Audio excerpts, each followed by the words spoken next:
Hello everyone, Fanta here, you're watching FANTAVISION, and today I have some more bad news. Are you surprised? We've been talking about Sony, we've been talking about PlayStation, and all the different DRM and game archival and preservation problems that those systems have. PS3, all the way up to the PS5, they have these issues. So, people have been wondering, how's Microsoft doing in all this? How well are they preserving games? How well will these games and these game systems hold up over time? Will their systems lock us out of all of our video games just like the PlayStation systems? Well, before we get to the exact details, of course, please do like the video. It really does help. And subscribe if you enjoy the video. Okay, so Microsoft has been sitting there not really saying anything because they can't say anything. I was wondering why Microsoft wasn't taking advantage of the situation, because I forgot that the Xbox One and the Xbox Series X actually have worse DRM than the PlayStation does. That's right. Before you even set up and play your Xbox One or your Series system, you have to connect it to the internet. You have to have some sort of account to connect to Xbox Live servers to activate that system. Now, once it's activated, you're good to go. So you might be wondering, well, just activate it now and you're fine for the future forever. But at some point, these systems are going to start breaking down. They're going to be needing repairs. They're going to be needing something that will bring them offline and will wipe away the fact that they were ever activated. Now, they don't have these CMOS batteries. They really don't. They have, I don't even know what they have. For the life of me, I could not find online what in the world they have as an equivalent to CMOS batteries, or if the system just doesn't care about the system clock, which it seems like PlayStation really cares about that system clock. It's tied in with trophy integration and all these different things. I don't know why PlayStation keeps tying things to other things, but there you go. Whereas the Xbox doesn't care. It doesn't have a CMOS battery, and I believe the original Xbox had a capacitor that controls the clock that you actually want to remove, or it will kill your Xbox if you didn't know that already.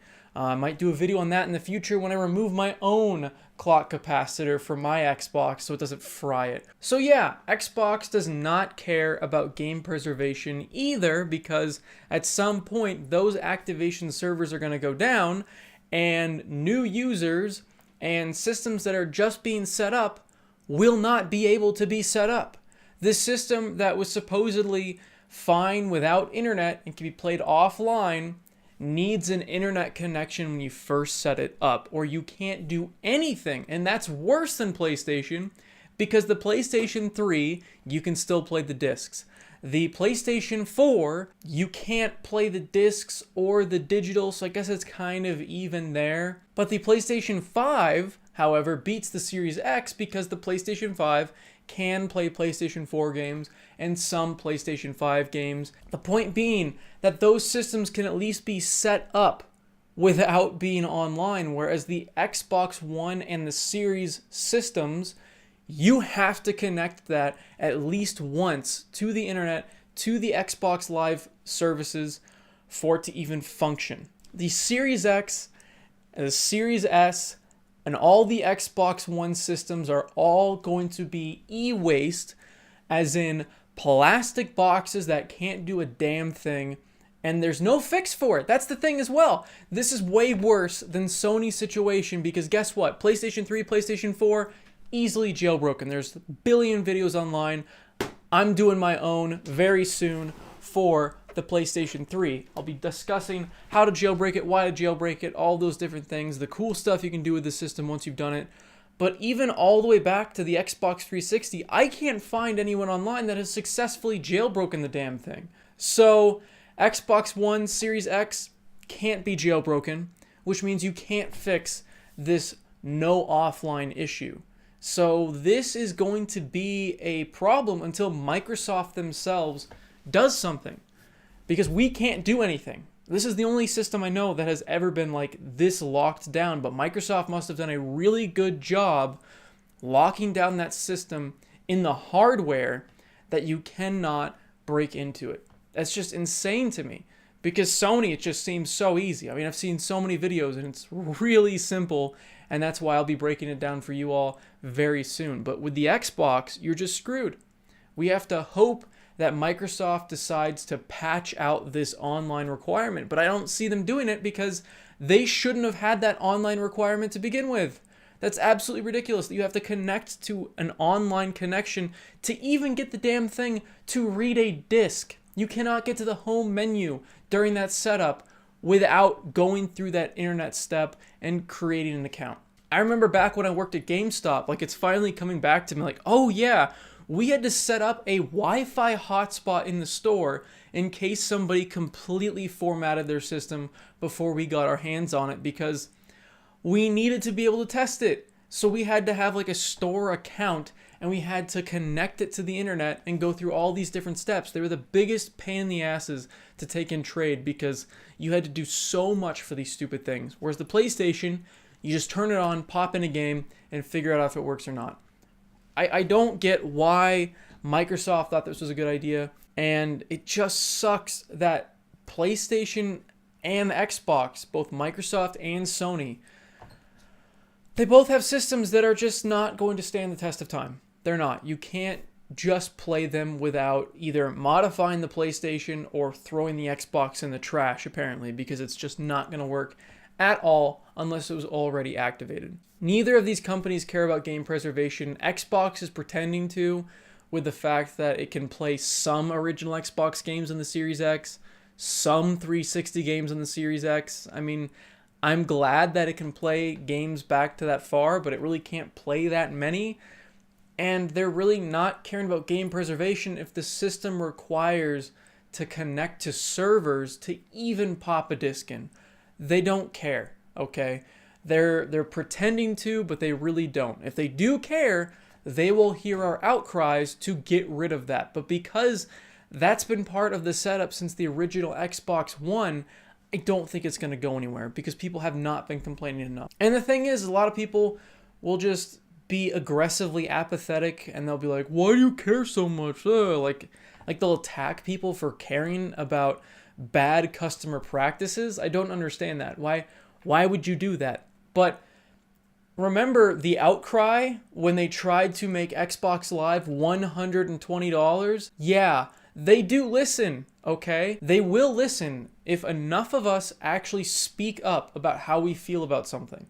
So there you go. Speak up. Tell Microsoft this is not okay. Share this video around. Let people know. Yeah, if you're an Xbox fanboy, they're not better than Sony. They're worse, actually, because of this activation issue. These systems have their own death timer because at some point, these systems are going to need a repair. And when they do, there's going to be some reformatting involved and you're going to get back to that setup screen and not be able to do it if those servers are down. So even worse than the PlayStation situation because there are zero fixes as of right now. And we just have to depend on Microsoft to hopefully fix it because it seems like modding these systems is impossible at a hardware level. I mean, if you really want to start soldering stuff and taking stuff apart and getting really in there, I think you can jailbreak some of these systems, but it seems like, at least for the Xbox One, it's virtually impossible so far. But if I'm wrong, please comment down below. Help other people figure out solutions to this issue, but from what I've heard, there is no fix, okay? The Will It Play people even tweeted out, there is no fix for this issue. This is worse than the PlayStation issue. I think the Nintendo Switch is the only thing that can be played offline right now. So Nintendo is somehow pro-customer? What? What? The company that is going around suing people for the littlest thing is pro-customer?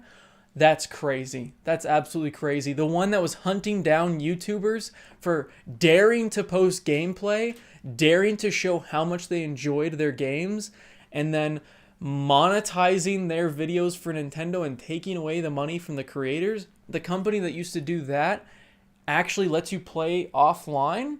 The one that took like Mario off the shelves and off the digital storefront cares about game preservation more.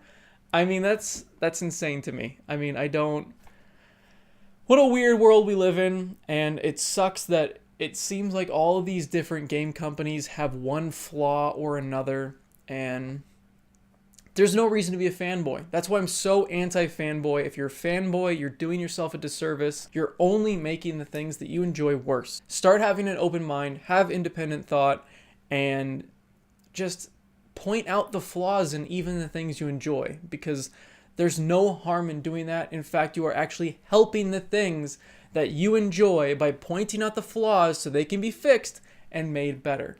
So there you go.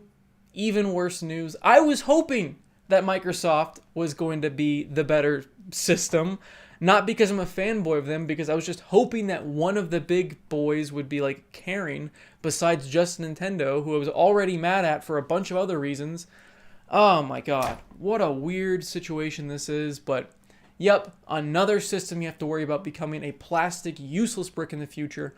Wonderful. Glad more of my systems are now completely worthless. So let me know what you guys think in the comments down below, how you feel about Microsoft at this point, how you feel about Sony, how you feel about Nintendo, all these different corporations that are flawed in one way or another. But hey, at least you can play the Switch offline and you don't have to set it up with the internet when you first started up. I mean, hey, Nintendo got that right, at least. So I guess, you know, credit is given where credit is owed.